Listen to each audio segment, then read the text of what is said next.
అసలు ఏం జరిగింది? సార్ మా ఆడవాళ్ళు ఫస్ట్ గుడి దర్శనానికి వెళ్ళారు. గుడి దర్శనానికి వెళ్ళడం వల్ల వీళ్ళని మా ఆడవాళ్ళని చూసిన దారే అక్కడ ఉన్నటువంటి శ్రీనివాస్ రెడ్డి ఆయన ఎంబడే గేటేసినట. ఎందుకు గేటేసినావు అని అంటే గుళ్ళకి రావాలంటే 100 రూపాయలు ఇవ్వండి అంటే టోకెన్ ఏమైనా ఉందా లేకపోతే ఎట్లా అని మా వాళ్ళు అడిగారంట.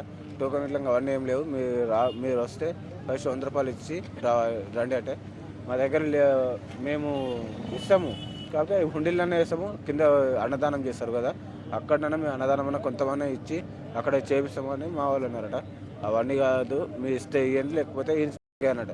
ఏం మాట్లాడుతున్నానంటే ఏం మాట్లాడుతున్నాను ఎందుకని ఇట్లా గలీజ్గా ఇట్లా వార్తలు తిట్టి చేతులు వేసి దొబ్బి అట్లా చేస్తే మా వాళ్ళు ఏడ్చుకుంటా కింద వచ్చి ఉన్నారు.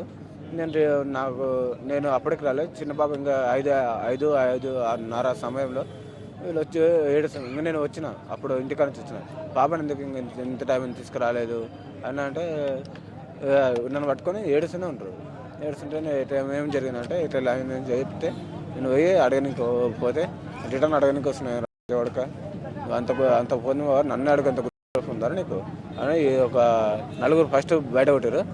అరే ఇట్లా మాట్లాడుతుంటే ఇట్లా వీడిని గుర్తుపడుతున్నారని ఇంకా ఫోన్ చేసి 20-30 మందిని పిలిపించుకొని కొబ్బరికాయలు ఆమె రూమ్లో వేసి దాంట్లో నన్ను మమ్మల్ని 20-30 మంది కొడుతారు.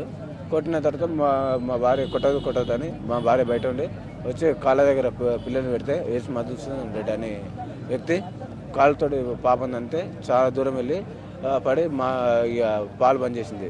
పాలు బంద్ చేసిన తర్వాత ఇక మాతోటి ఉన్న మెడిసిన్ మందులు ఉంటాయి కానీ చిన్న పాప మందులు అవి వేసినాం. బాగానే ఉన్నది. మళ్ళీ రోజు ఇట్లా పాపకి ఇట్లా అయిపోయింది. ఇక మేము అదే రోజు కేసు పెడితే వాళ్ళు తీసుకోలేదు.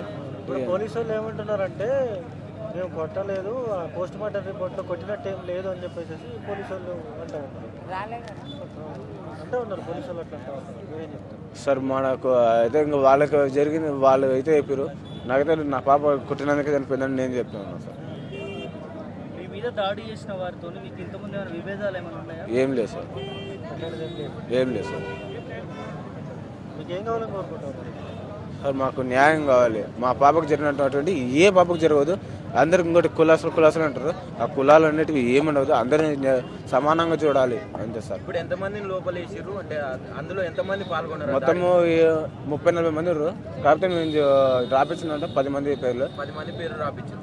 అరెస్ట్ చేసిరా? ఒకళ్ళని ముగ్గురిని చేసారంట చేశారంట కానీ అది మాకు తెలియదు. ఇంకా 5 మందిని చేయాలని. వాళ్ళని ఎందుకు చేస్తలేరంట? ఏమన్నా చెప్పారా మీకు? ఏమన్నా వాళ్ళు ఎక్కడెక్కడో వెళ్ళిపోయారు, దోలాడుతున్నామని అని చెప్పారు అంతే. పోలీస్ స్టేషన్కి వెళ్ళినప్పుడు అసలు ఏం జరిగింది? పోలీస్ స్టేషన్లో ఉడక మేము కంప్లైంట్కి వెళ్తే వాళ్ళు ఉడక తీసుకోకుండా 3 సార్లు పోతే 3 సార్లు బయటకు దొబ్బారు పోలీసు వాళ్ళు. అంటే మాకంటే ముంగల్నే వాళ్ళ కార్లు అవన్నీ ఉన్నాయి, వాళ్ళకు కార్లు అవన్నీ ఉన్నాయి. వాళ్ళు మాకంటే ముంగల్నే వచ్చారు, కార్లు అవన్నీ ఉన్నాయి. వాళ్ళు వెళ్ళారు మాకడ ముంగల్ వచ్చి వాళ్ళు కంప్లైంట్ తీసుకుంటారు. వాళ్ళు వచ్చారు అనేసి వీళ్ళు అప్పటివరకు ఏం చేస్తున్నారు వాళ్ళు పోలీసులని. ఇక మమ్మల్ని ఇంతసేపు లోపలికి వెళ్తా ఉంటే వాళ్ళు మమ్మల్ని వెళ్ళనిస్తారు. జెర్సేబాబు 3 సార్లు. అయితే మళ్ళీ ఒకసారి 4వ సారి వెళ్తుంటే ఫస్ట్ మీరు గవర్నమెంట్ హాస్పిటల్కి వెళ్ళి రాపించుకొని మీకు ట్రీట్మెంట్ జరిగినట్టు చిట్టీలు తీసుకొని వస్తే ఇక్కడ మీకు కేసు రాసుకుంటున్నారు.